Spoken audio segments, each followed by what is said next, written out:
Hello students, welcome to Chemistry My Dream, and I am here with the chapter 2, that is matter around us pure, for class 9 students, and the topics are elements, compounds, mixtures and concentration of solution.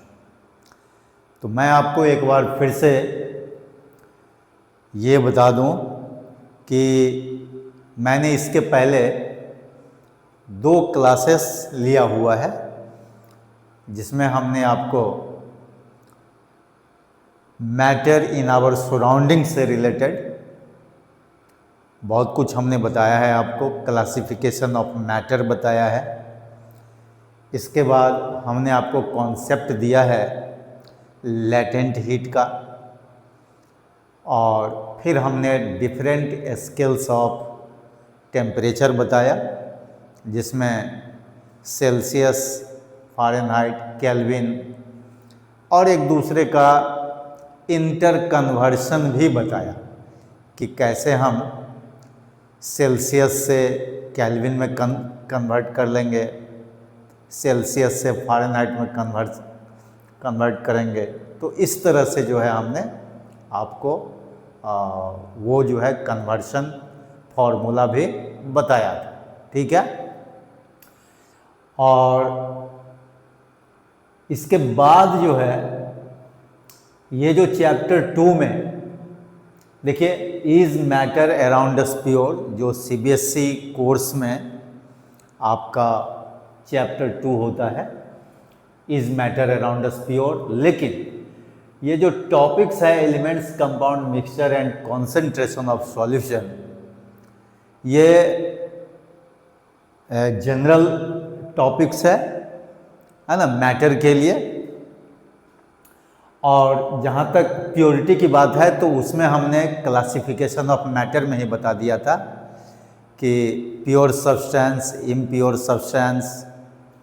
Pure substance में हमने elements, compound लिया था और impure substance में mixture लिया था, और उसको हमने एक फ्लो शीट के बेस पर जो है आपको समझा दिया था।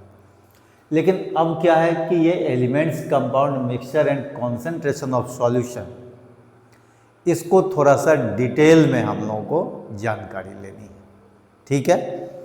और देखिए, जैसे एलिमेंट्स की बात होती है तो लिखिए, हम यहाँ पर जो है एलिमेंट्स लिखते हैं, ठीक है।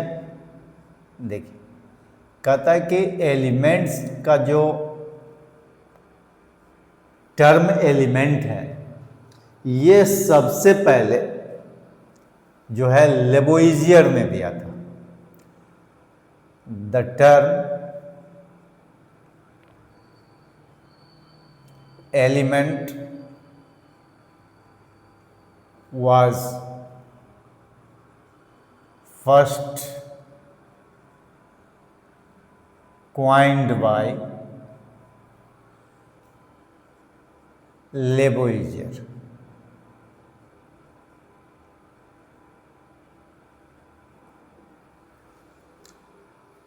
ठीक है, काफ़ी फेमस साइंटिस्ट रहे ये, ऑक्सीजन के डिस्कवरी से भी जुड़े हुए रहे।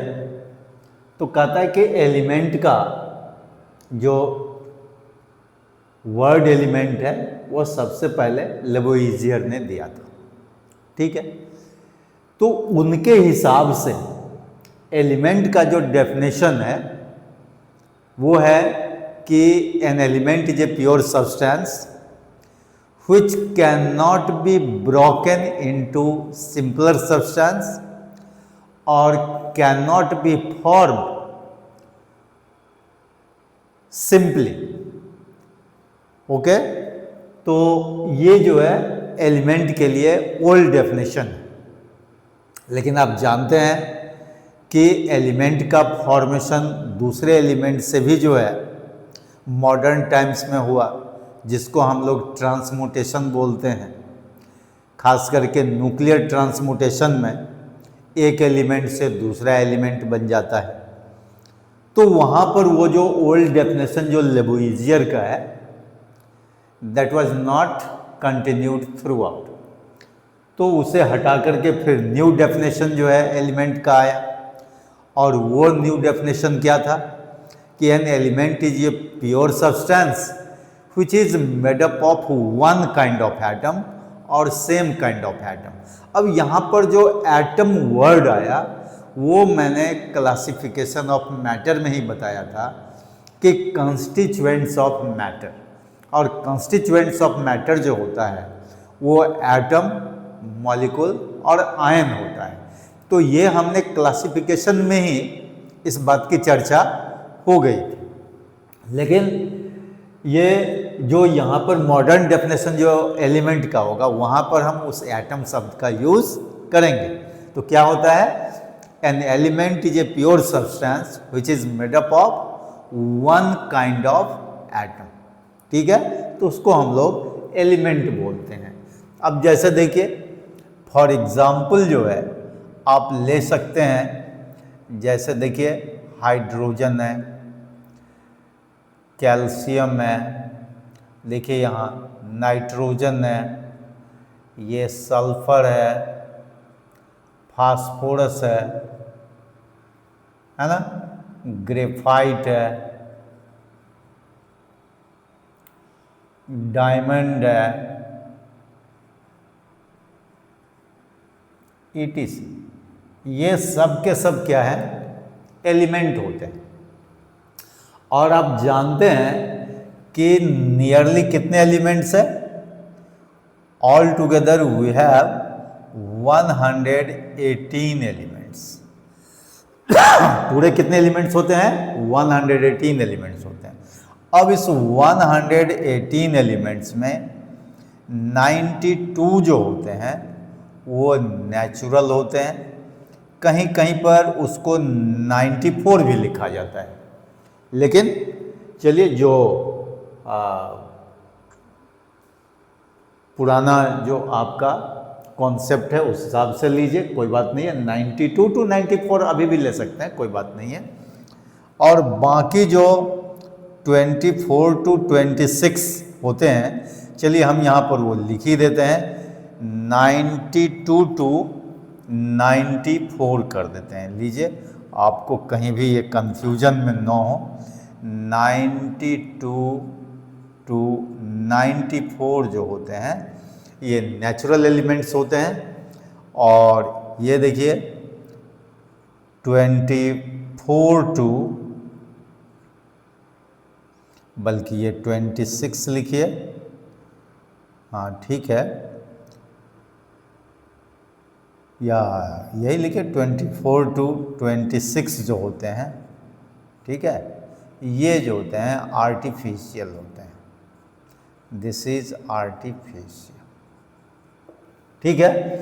तो ये 118 एलिमेंट्स में आपका 92 to 94 जो है नेचुरल एलिमेंट्स है, एंड 24 to 26 जो होते हैं वो आर्टिफिशियल एलिमेंट्स होते हैं। ठीक है, नेचुरल एलिमेंट्स का मतलब हुआ कि वो नेचर में पाए जाते हैं, और आर्टिफिशियल एलिमेंट्स का मतलब होता है कि वो लेबोरेटरी में या कहीं भी बनाए जाते हैं। ठीक है, मैनमेड होता है।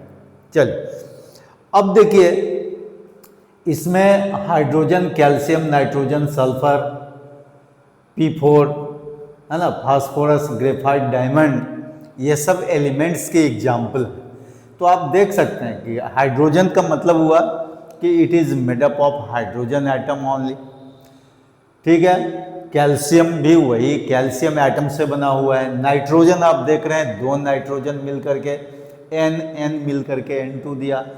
S8 का मतलब होता है कि 8 सल्फर एटम्स, मतलब S करके आप 8 टाइम्स जो है लेकर के S8 बनाते हैं। उसी तरह से फास्फोरस में P4 जो है 4 बार फास्फोरस एटम लेते हैं, P, तब जा कर के ये फास्फोरस बनता है।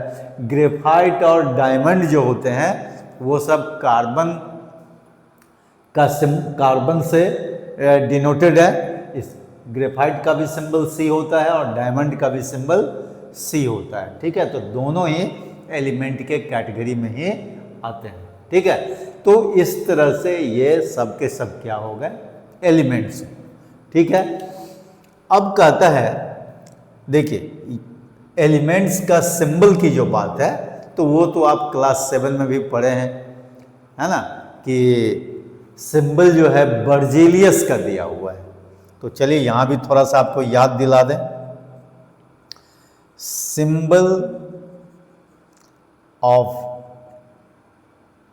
सिंबल्स ऑफ एलिमेंट्स, ये किसने दिया है? बर्जीलियस ने दिया है, बर्जीलियस।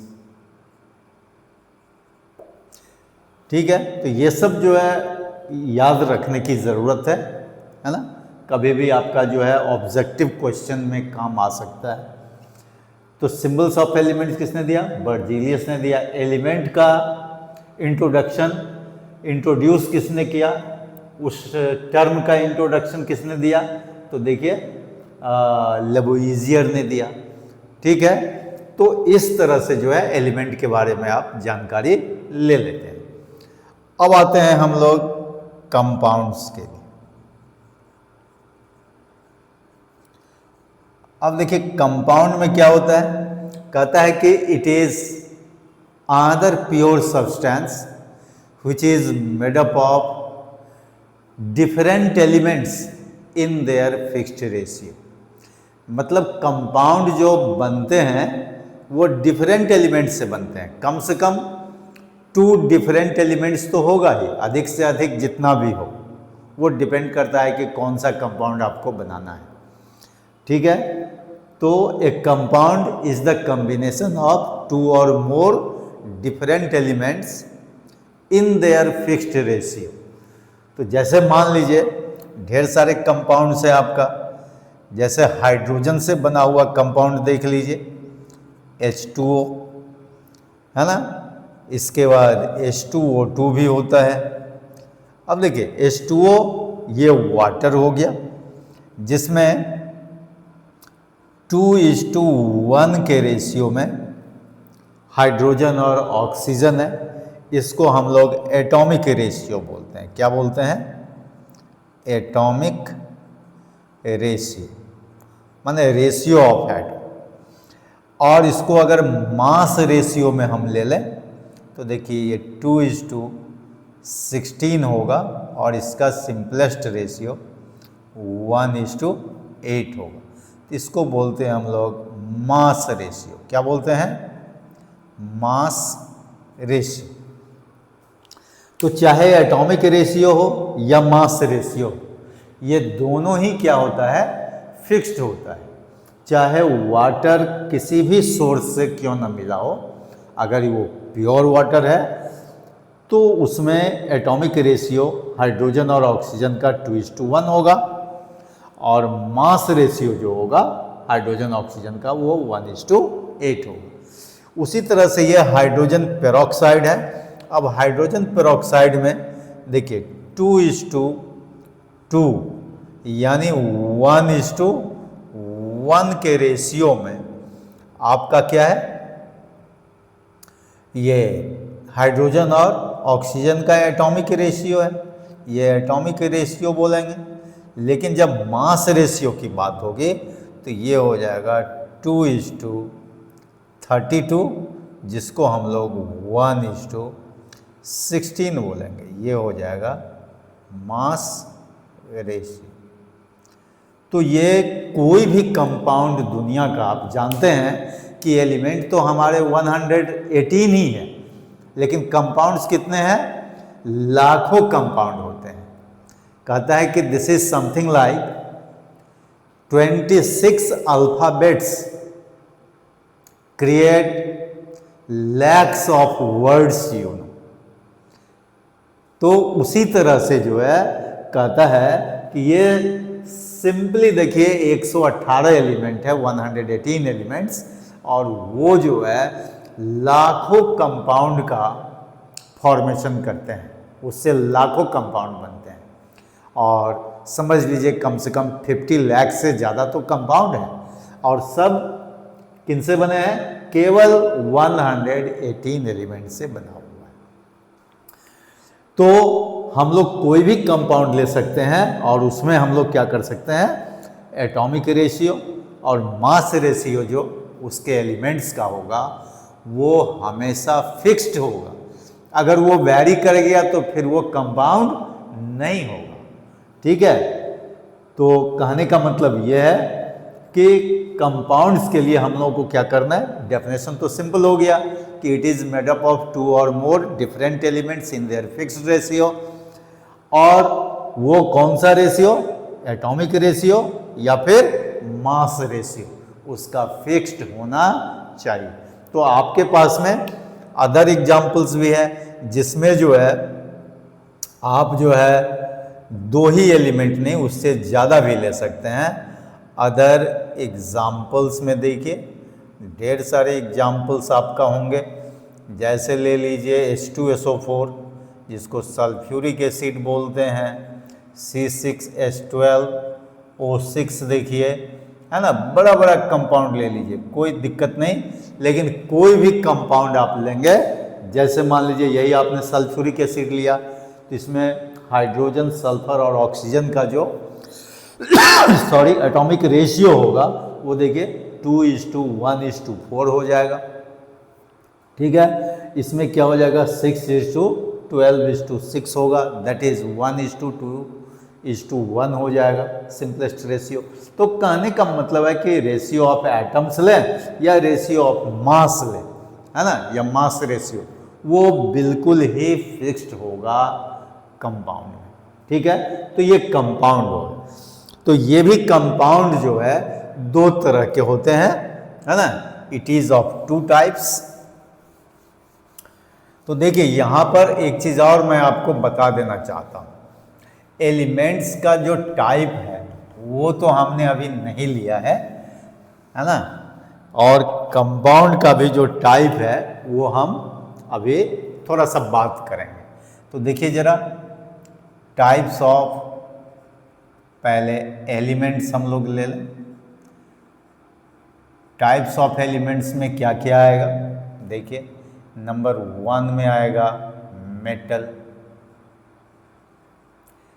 2 में आएगा नॉन मेटल और 3 में आता है मेटेलॉइड।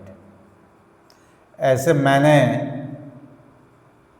क्लासिफिकेशन ऑफ मैटर में इसकी जानकारी पहले दे दी थी कि element is further divided into 3 parts, metal, non metal and metalloid. Nearly 80% of the elements are metal, ये हम आपको बतला चुके हैं।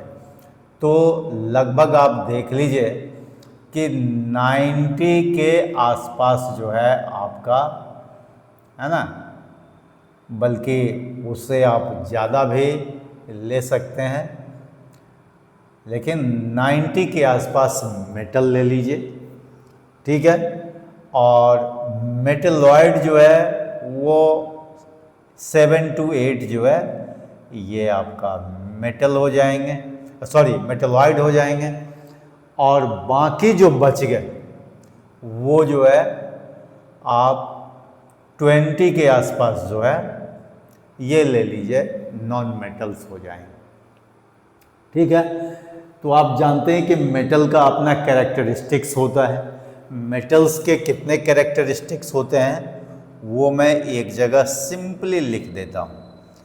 मेटल्स के लिए देखिए क्या क्या चाहिए, यहाँ लिख दीजिए कैरेक्टरिस्टिक्स, कैरेक्टरिस्टिक्स ऑफ मेटल्स। अब मेटल्स के कैरेक्टरिस्टिक्स में देखिए कहता है कि ये देखिए मेलिएबल होता है मेटल्स, डक्टाइल होता है, ये देखिए कंडक्टर्स होते हैं। ये कलेक्शन जो है एक जगह लिखना हो कैरेक्टरिस्टिक्स ऑफ मेटल में। ठीक है, इसके बाद देखिए ये सोनरस होता है, इसके बाद लस्ट्रस होता है,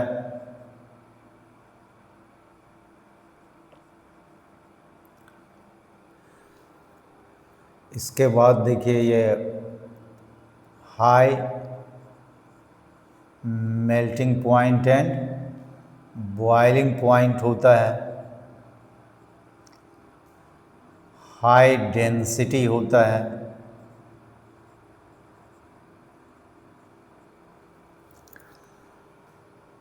हाई टेंसाइल स्ट्रेंथ होता है,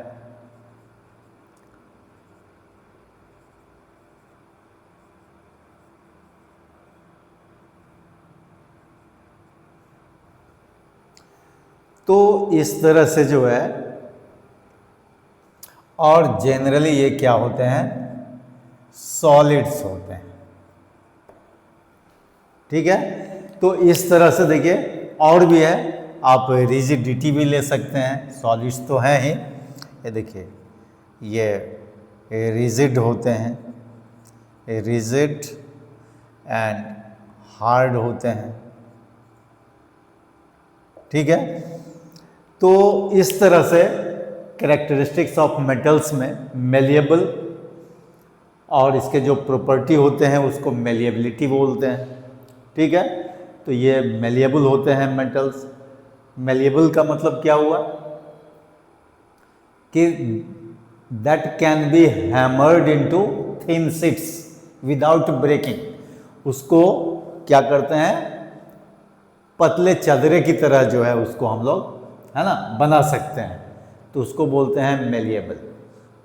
फिर डक्टिलिटी क्या होता है कि thin wires can be drone through it. Conductors क्या होता है, बैड कंडक्टर और गुड कंडक्टर, तो ये गुड कंडक्टर्स होते हैं हीट के और किसके, इलेक्ट्रिसिटी के। तो कहने का मतलब उससे इलेक्ट्रिसिटी और हीट आसानी से पास कर सकते हैं।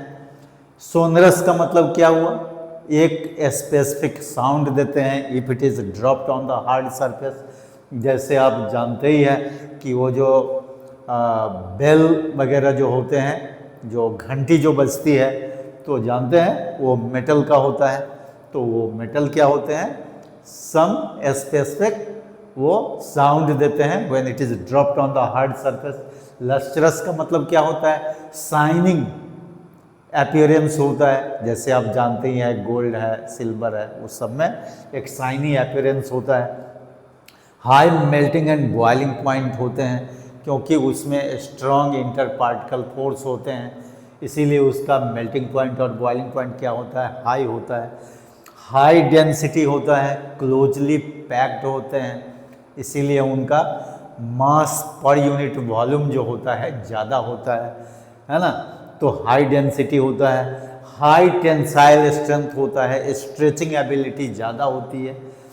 Solids generally they are in solid form, लेकिन आप जानते हैं कि मरकरी जो होता है वो लिक्विड मेटल होता है। तो यहाँ पर हमारे पास में एक जो है एक्सेप्शन है कि मरकरी, देखिए मरकरी यहाँ लिख दीजिए, जिसका कि सिंबल होता है Hg होता है, is liquid metal.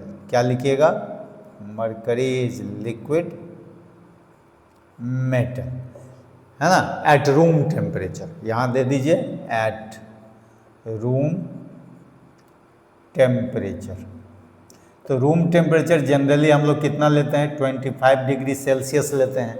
Average room temperature यही लिया जाता है, स्टैंडर्ड है। लेकिन वहीं पर अगर हम गैलियम की बात करते हैं जिसका सिंबल Ga होता है, और सीजियम जिसका कि सिंबल Cs होता है, सीजियम, और लिक्विड, ये भी मेटल्स हैं, liquid metals above 30 degree Celsius, above 30 degree Celsius. कहने का मतलब रूम टेम्परेचर से अगर थोड़ा सा टेम्परेचर अगर बढ़ जाए 5 डिग्री सेल्सियस, गर्मी के दिनों में तो आप जानते हैं कि रूम टेम्परेचर 25 डिग्री सेल्सियस से ज़्यादा ही होता है।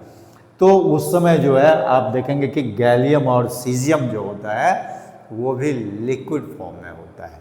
ठीक है, तो ये तो मेटल्स की बात हुई और ये मेटल के कैरेक्टरिस्टिक्स हो गए। ठीक है, उसी तरह से हमारे जितने भी मान लीजिए नॉन मेटल्स होंगे, अब देखिए कैरेक्टरिस्टिक्स ऑफ नॉन मेटल्स की जो बात हम लोग करते हैं, कैरेक्टरिस्टिक्स ऑफ नॉन मेटल्स, जरा उसको भी देख लिया जाए। तो उसमें क्या है कि जितने भी मेटल्स के लिए लिखे हुए हैं ये सब के सब उसमें क्या हो जाएंगे, ऑपोजिट हो जाएंगे। जैसे मेलिएबल तो नॉट मेलिएबल होगा, डक्टाइल तो नॉट डक्टाइल, कंडक्टर्स में गुड कंडक्टर्स तो वो होंगे बैड कंडक्टर्स। तो इस तरह से नॉन मेटल्स में ये सब के सब जो है ऑपोजिट हो जाएंगे, ठीक है। लेकिन इसमें भी एक्सेप्शन क्या है वो मैं यहाँ पर लिख देता हूँ। जैसे देखिए ग्रेफाइट जो होता है वो गुड कंडक्टर होता है, ग्रेफाइट इज गुड कंडक्टर, ठीक है। इसके बाद आपका देखिए नॉन मेटल्स आर जनरली आप लिखे हैं कि देखिए यहाँ पर जैसे एक और भी आप ले सकते हैं, ब्रोमीन देखिए आप, है ना, ब्रोमीन नॉन मेटल है, ब्रोमीन। ऐसे नॉन मेटल जो होते हैं जनरली सॉलिड होते हैं, सॉलिड और गैस, लेकिन देखिए ब्रोमीन जो है इज लिक्विड नॉन मेटल होते हैं। ये थोड़ा सा जो है याद रखने की ज़रूरत है। बाकी तो जितने भी गैसियस स्टेट में हैं जैसे हाइड्रोजन, नाइट्रोजन, है ना, मतलब जो नॉन मेटल में आते हैं, जितने भी इनर्ट गैस एलिमेंट्स हैं सब के सब जो है नॉन मेटल में ही आते हैं, ठीक है। तो इसीलिए नॉन मेटल्स देख ही रहे हैं कि कितना है, 20 नॉन मेटल्स लगभग जो है हम लोगों के पास में, तो ये नॉन मेटल्स हो गए, ठीक है। तो इस तरह से जो है नॉन मेटल्स के बारे में भी हम लोग जो है कुछ जानकारी ले लेते हैं। तो नॉन मेटल्स में डिफरेंट कलर्स भी होते हैं, जैसे ब्रोमीन ही देखिए ये रेडिश ब्राउन कलर का होता है, ठीक है। हाइड्रोजन है तो कलरलेस है। तो इस तरह से जो है हम लोग नॉन मेटल्स के लिए कुछ कैरेक्टरिस्टिक डिस्कस कर लेते हैं। इसके बाद आता है मेटलॉइड के लिए। तो देखिए कैरेक्टरिस्टिक्स ऑफ मेटलॉइड्स, देखिए मेटलॉइड्स। अब देखिए मेटलॉइड्स में क्या होते हैं, जिसमें कि दोनों ही प्रॉपर्टी इंक्लूडेड होता है, मेटल का भी और नॉन मेटल का भी। जैसे हम लोगों ने बोरोन को देखा है, बोरोन देखिए, सिलिकॉन देखिए, जर्मेनियम है, सेलेनियम है, बल्कि टेलुरियम है, वो थोड़ा ज़्यादा ही फेमस है, टीई टेलुरियम, है ना। और एंटीमनी देखिए, ईटीसी। तो ये सब जो है ये मेटल और नॉन मेटल जो है दोनों के कैरेक्टरिस्टिक को शो करते हैं। खास करके सिलिकॉन का यूज जो है in the field of electronics जो है, यहाँ पर आप लिख सकते हैं in the field of electronics. और जानते हैं कि इलेक्ट्रॉनिक्स का ज़माना है, तो in the field of electronics जो है वो सिलिकॉन का काफ़ी इम्पोर्टेंस है, उसका यूज़ है, ठीक है। तो इस तरह से और भी मेटलॉइड का यूज होता है, अलग अलग यूज है, लेकिन आपके लेवल के लिए अभी जो है सिलिकॉन के बारे में जानकारी रख लेना ज़रूरी है। तो इस तरह से मेटल, नॉन मेटल और मेटलॉइड सब के बारे में कुछ कुछ जानकारी आपको मिल गई। और इतना ही नहीं, ये तो ठीक है, ये आपने किया है, लेकिन जो कंपाउंड हमने अभी अभी बताया आपको, तो कंपाउंड भी दो तरह के होते हैं। जैसे देखिए टाइप्स ऑफ कंपाउंड्स की बात होगी तो वहाँ भी हम जो है आपको छोटा सा आइडिया दे दें। देखिए ये भी दो तरह का होगा, एक होगा इनऑर्गेनिक कंपाउंड। क्या होगा? Inorganic compound. और दूसरा जो होगा वो होता है ऑर्गेनिक कंपाउंड।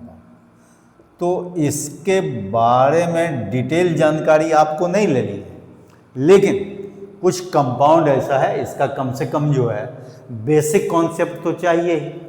तो इनऑर्गेनिक कंपाउंड जो बनते हैं वो किससे बनते हैं? Cation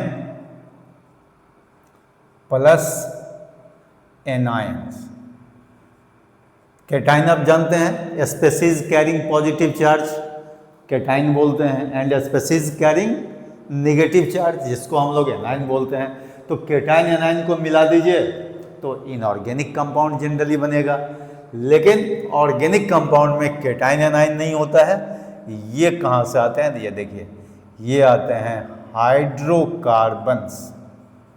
hydrocarbons and their derivatives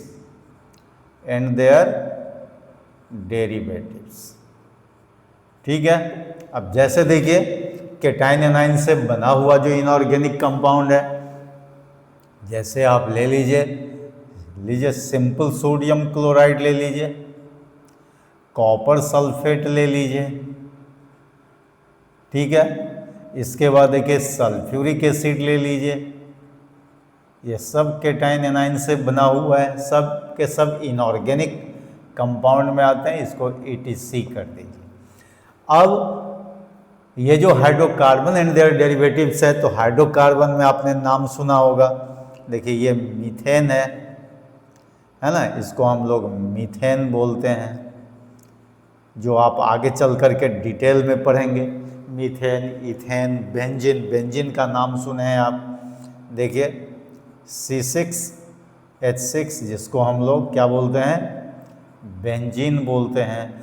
और इसी हाइड्रोकार्बन का मतलब होता है कि वैसा कंपाउंड जिसमें केवल कार्बन और हाइड्रोजन हो। तो देखिए यहाँ पर 1 कार्बन 4 हाइड्रोजन, यहाँ 6 कार्बन 6 हाइड्रोजन बेंजीन में है। तो ये सब के सब हाइड्रोकार्बन है। और ऐसे समझ लीजिए हमारे पास में हजारों लाखों जो है हाइड्रोकार्बन्स भी है, लेकिन इनके डेरिवेटिव्स और भी बहुत हैं, लाखों में इसके डेरिवेटिव्स हैं। तो डेरिवेटिव्स में जैसे देखिए आप इथेनॉल का नाम सुने हैं, जिसको अल्कोहल हम लोग बोलते हैं, सिंपल अल्कोहल। तो ये इसको हम लोग बोलते हैं इथेनॉल, जिसको आप अल्कोहल के भी नाम से जानते हैं, ठीक है। तो ये सब क्या है कि हाइड्रोकार्बन्स के डेरिवेटिव्स हो जाते हैं, ठीक है। तो इस तरह से जो है ढेर सारे कंपाउंड जो है, हाँ एसिटिक एसिड नाम सुने हैं, जो आप पहले भी सुने होंगे। लीजिए हम लिख देते हैं CH3COOH, एसिटिक एसिड। ये पहले से ही नाम सुनते आ रहे हैं। तो इस तरह से लाखों ऑर्गेनिक कंपाउंड्स जो है आपके सामने में आ जाएंगे धीरे धीरे, जैसे जैसे आप क्लास में आगे बढ़ेंगे। जैसे 9 से 10 में जाएंगे, 10 से 11 में जाएंगे, 12 में जाएंगे, तो फिर ढेरों कंपाउंड्स जो है इनऑर्गेनिक और ऑर्गेनिक कंपाउंड के बारे में जानकारी आपको मिलेगी, ठीक है। तो इस तरह से ये कंपाउंड के भी टाइप हो गए। अब हम लोग आ जाते हैं मिक्सचर। तो देखिए एक और भी चीज़ है, आपने जैसे एलिमेंट का कैरेक्टरिस्टिक्स देखा, उसी तरह से आप कंपाउंड का भी कैरेक्टरिस्टिक्स देख सकते हैं। तो हम जो है सिंपली लिख दें आपके लिए कैरेक्टरिस्टिक्स ऑफ कंपाउंड। अब देखिए कैरेक्टरिस्टिक्स ऑफ कंपाउंड में क्या है, इसका भी देखिए fixed melting and boiling point होगा, क्योंकि आप जानते हैं कि कंपाउंड्स भी क्या है, प्योर सब्सटेंस है, इसीलिए उसका भी मेल्टिंग पॉइंट और बॉइलिंग पॉइंट क्या होगा, एलिमेंट की तरह ही फिक्स्ड होगा, ठीक है। जैसे दूसरा होगा कि इसका जो कंस्टिट्यूएंट्स है, कंस्टिट्यूएंट क्या है, कंपाउंड का एलिमेंट है, तो that can not be separated either by physical और केमिकल मीन्स, है ना। तो देखिए यहाँ आप लिख सकते हैं कि कंपोनेंट्स या कंस्टिट्यूएंट्स दे दीजिए, constituent elements of A compound can not be separated by physical means, दे दीजिए फिजिकल मीन्स। देखिए फिजिकली इसको सेपरेट नहीं कर सकते हैं, लेकिन बहुत जगह ऐसा है कि कंपाउंड के कंस्टिट्यूएंट्स को आप केमिकली सेपरेट कर सकते हैं, ठीक है, लेकिन फिजिकली इसको सेपरेट नहीं कर सकते हैं। तो इस तरह से जो है, और आप जानते हैं कि इसके जो कंस्टिट्यूएंट का रेशियो है वो फिक्स्ड होता है, वो तो हमने आपको इसके डेफिनेशन में ही आपको हमने बता दिया है ना। वो क्या होता है, होमोजीनियस होता है, कंपाउंड जो होता है वो क्या होता है, होमोजीनियस होता है, होमोजीनियस, है ना, एंड यूनिफॉर्म कहिए, यूनिफॉर्म, ठीक है। तो इस तरह से जो है और भी कैरेक्टरिस्टिक्स आप कंपाउंड का बुक के हेल्प से पढ़ सकते हैं। तो ये सब मेन आपका पॉइंट्स है, इस पॉइंट से जो है आप कंपाउंड्स के बारे में बहुत कुछ जानकारी ले सकते हैं, ठीक है। तो अब हम लोग चलते हैं मिक्सचर। अब देखिए हमारे पास में मिक्सचर के लिए क्या क्या चीज़ है, तो देखिए यहाँ ये है मिक्सचर। हम जो है आ जाते हैं मिक्सचर पर, ये देखिए ये होता है मिक्सचर। अब मिक्सचर के लिए क्या होता है कि it is an impure substance which is made up of 2 or more components, elements, compounds in their indefinite ratio। मतलब उसके कंपोनेंट्स का जो रेशियो होगा वो क्या होगा, इनडिफिनिट होगा, तो उसको हम लोग क्या बोलते हैं, मिक्सचर बोलते हैं। तो ये मिक्सचर भी 2 तरह के होते हैं। पहला होता है होमोजीनियस मिक्सचर, होमोजीनियस होता है जिसमें आपका सॉल्यूशन आता है, ठीक है, और दूसरा जो होता है वो हेट्रोजीनियस होता है, हेट्रोजीनियस, जिसमें आपका क्या क्या है, कोलॉइड है और सस्पेंशन होता है। तो इस तरह से जो है मिक्सचर जो है ना, होमोजीनियस और हेट्रोजीनियस पार्ट में डिवाइडेड होता है। तो होमोजीनियस का मतलब होता है कि कंपोनेंट्स आर वेल मिक्स्ड और यूनिफॉर्मली मिक्स्ड थ्रू आउट, तो उसको हम लोग क्या बोलते हैं, सॉल्यूशन बोलते हैं। इसीलिए सॉल्यूशन के लिए हम लोगों के पास में डेफिनेशन होता है कि it is a homogeneous mixture of 2 or more components. और हेट्रोजीनियस के लिए क्या है, देखिए कोलाइड है और सस्पेंशन है, तो क्या होता है, कोलाइड का अगर डेफिनेशन देना है तो it is a heterogeneous mixture of 2 components, या 2 or more कंपोनेंट्स भी बोल सकते हैं। यहाँ भी देखिए सस्पेंशन में it is also a heterogeneous mixture of 2 or more components. तो वहाँ पर क्या होता है कि सॉल्यूशन और सस्पेंशन दोनों के बीच का जो प्रॉपर्टी है वो किस में होता है, कोलाइड में होता है। तो मैं ऑलरेडी क्लासिफिकेशन ऑफ मैटर में ये सब चीज़ बता चुका हूँ कि सॉल्यूशन का जो 2 कंपोनेंट होता है वो क्या क्या होता है, एक सॉल्यूट होता है, दूसरा सॉल्वेंट होता है। सॉल्यूट लेस अमाउंट में होता है और सॉल्वेंट मोर अमाउंट में होता है। तो जनरली हम लोग 3 टाइप्स का सॉल्यूशन पढ़ते हैं और वो लिक्विड सॉल्यूशन ही होता है, solid in liquid, liquid in liquid, gas in liquid, ये सब जो है हम लोग पहले भी डिस्कस कर चुके हैं। और कोलाइड में जो दो कंपोनेंट होता है, एक का नाम होता है डिस्पर्स्ड फेज और दूसरा का नाम होता है डिस्पर्सन मीडियम होता है, जो हम पहले भी लिख चुके हैं। अगर आप चाहते हैं तो इसको आप लिख सकते हैं। देखिए फिर से देखिए, सॉल्यूशन का दो कंपोनेंट क्या क्या होगा, सॉल्यूट होगा प्लस सॉल्वेंट होगा। ठीक है, अब ये देखिए कोलाइड का दो कंपोनेंट क्या होगा, एक होगा डिस्पर्स्ड फेज, डिस्पर्स्ड फेज है ना, और दूसरा जो होगा वो क्या हो जाएगा, ये देखिए पहला डिस्पर्स फेज और दूसरा जो होगा वो होगा डिस्पर्सन मीडियम। डिस्पर्सन मीडियम कहलाता है। और ढेर सारे एग्जाम्पल आपके कोलाइड के हैं, मिल्क कहिए, ब्लड कहिए, गम कहिए, they are all examples of colloid. अब सस्पेंशन जो है वो क्या होता है, उसके जो कंपोनेंट्स होते हैं वो इमिसिबल होते हैं, मतलब इनसॉल्युबल होते हैं। तो वहाँ पर क्या होता है, इसके जो इनसॉल्युबल कंपोनेंट होते हैं, ठीक है, और जैसे मान लीजिए ढेर सारे एग्जाम्पल्स आपके पास में है उसके लिए, सैंड वाटर है, मड है ना, या मड वाटर कह सकते हैं, या फिर आप चॉक पाउडर वाटर ले सकते हैं, है ना।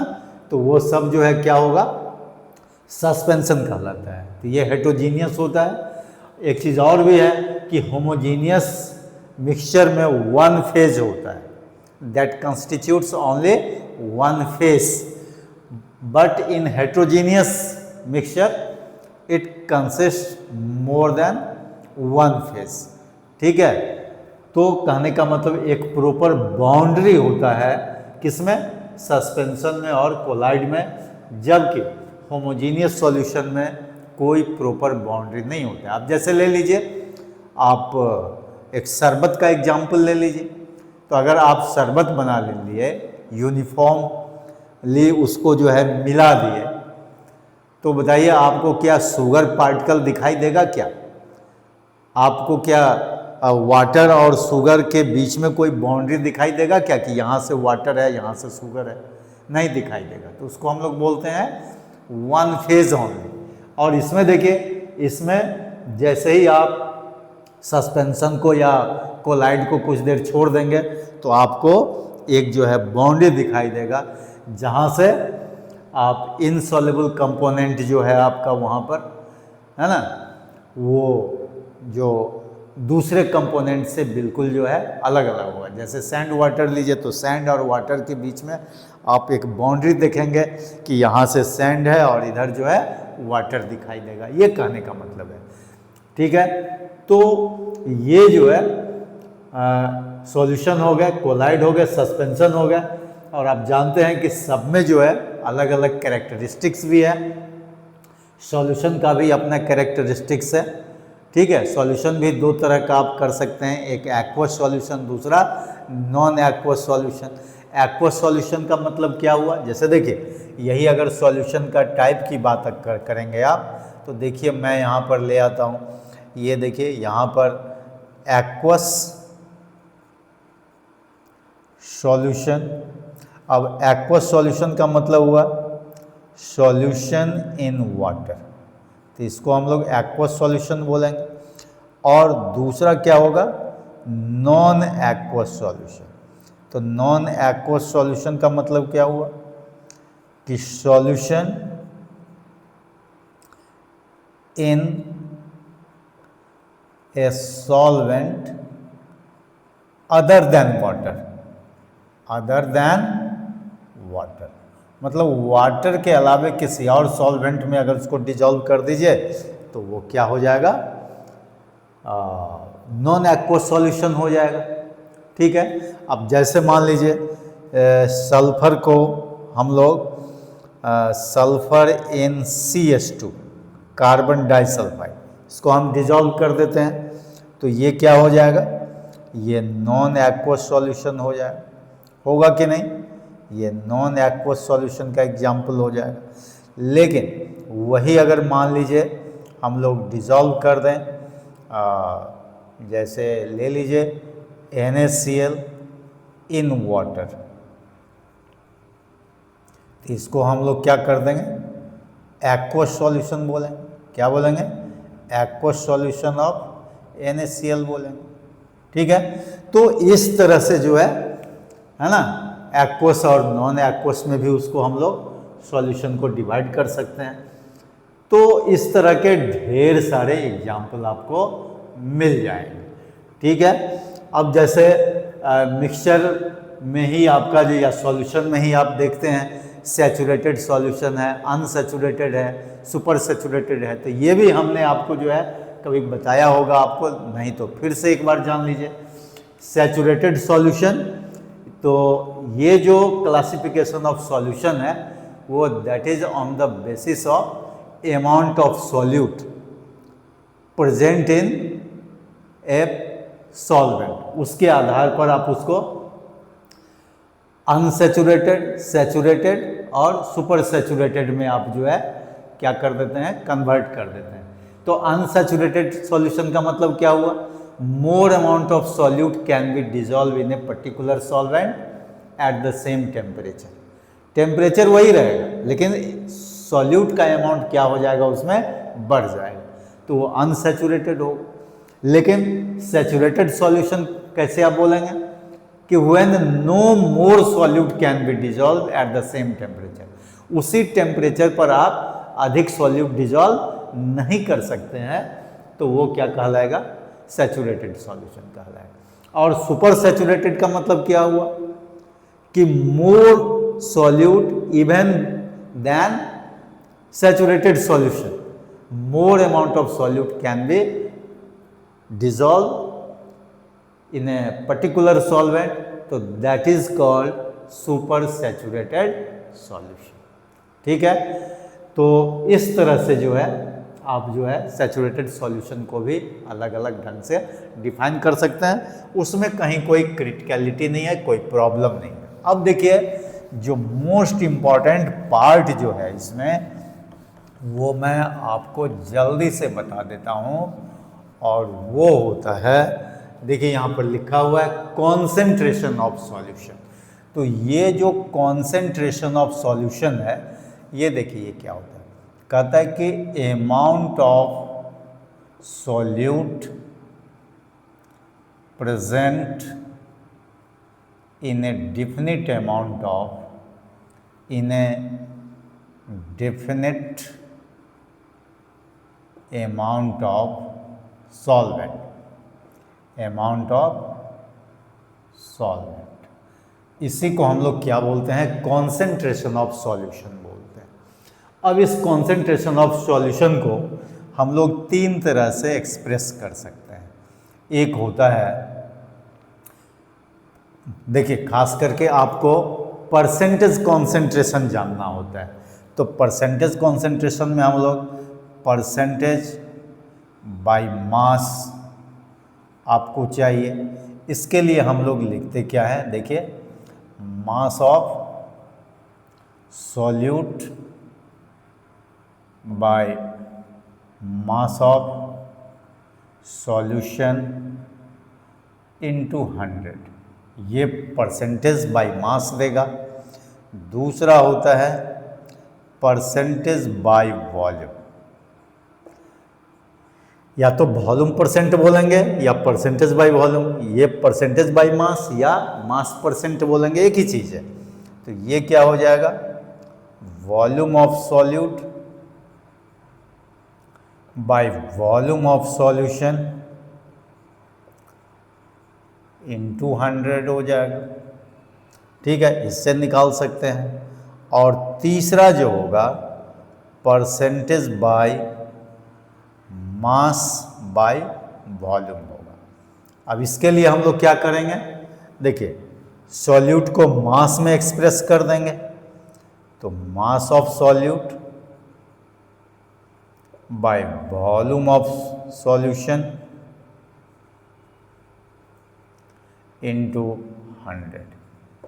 ठीक है, तो इस तरह से अगर मान लीजिए कि किसी सॉल्यूशन में अगर मास ऑफ सॉल्यूट दिया हुआ रहे, मास ऑफ सॉल्यूशन दिया हुआ रहे, तो आप उसको 100 से मल्टीप्लाई करके परसेंटेज मास निकाल सकते हैं। ठीक है, अगर मान लीजिए मास ऑफ सॉल्यूट दिया है, मास ऑफ सॉल्वेंट दिया हुआ है, तो दोनों के मास को ऐड कर देंगे तो क्या हो जाएगा, मास ऑफ सॉल्यूशन हो जाएगा। वहाँ भी परसेंटेज बाय मास आप आसानी से निकाल सकते हैं इस फॉर्मूला को यूज करके। ठीक है, जैसे मान लीजिए आपसे कोई क्वेश्चन पूछ दे कि देखिए 10 gram of NaCl is dissolved in 500 gram of water. Find percentage concentration by mass। बताइए, इसके लिए क्या करेंगे हम लोग, सीधे लिख देंगे। देखिए आंसर में हो जाएगा percentage concentration by mass equal to क्या हो जाएगा, मास ऑफ सॉल्यूट। तो देखिए मास ऑफ सॉल्यूट क्या है, 10 ग्राम, तो यहाँ 10 ग्राम हो जाएगा, divided by mass of solution. तो मास ऑफ सॉल्यूशन के लिए देखिए यहाँ पर क्या हो जाएगा, 10 ग्राम प्लस 500 ग्राम, ये मास ऑफ सॉल्यूशन हो जाएगा, और इनटू क्या हो जाएगा 100। तो this is equal to 10 by 500, 10 into 100 हो जाएगा। अब इसको आप जो है ये कैंसिल कर दीजिए, तो ये 100 बाय 51 है ना, और इसको आप डिवाइड कर दीजिए, तो 1 पॉइंट समथिंग जो है आपका ये 1.9 के आसपास जो है आपका क्या हो जाएगा, ये परसेंटेज लगभग हो जाएगा। देखिए ठीक है, तो इस तरह से जो है आप परसेंटेज कंपोजिशन जो है, परसेंटेज कॉन्सेंट्रेशन जो है, तीनों तरह से निकाल सकते हैं। ठीक है, either percentage by mass, percentage by volume, और percentage by mass by volume. तो ये जो सारे टॉपिक्स हैं, ये मेन टॉपिक्स है इस चैप्टर के। इस पर न्यूमेरिकल भी आपका बन जाएगा।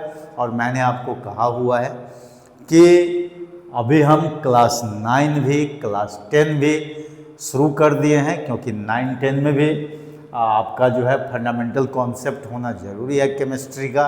केमिस्ट्री में जो टर्म्स है उसका, तब जा कर के आप 11, 12 में अपने आप को काफ़ी स्ट्रॉन्ग कर सकते हैं। और जो ड्रीम आपने देखा हुआ है भविष्य के लिए, उसको केमिस्ट्री माय ड्रीम के थ्रू पूरा कर सकते हैं। और यही हमारा भी ड्रीम है आप सबों के लिए, कि पूरी तरह से आपको हेल्प करना। ठीक है, ओके, थैंक यू।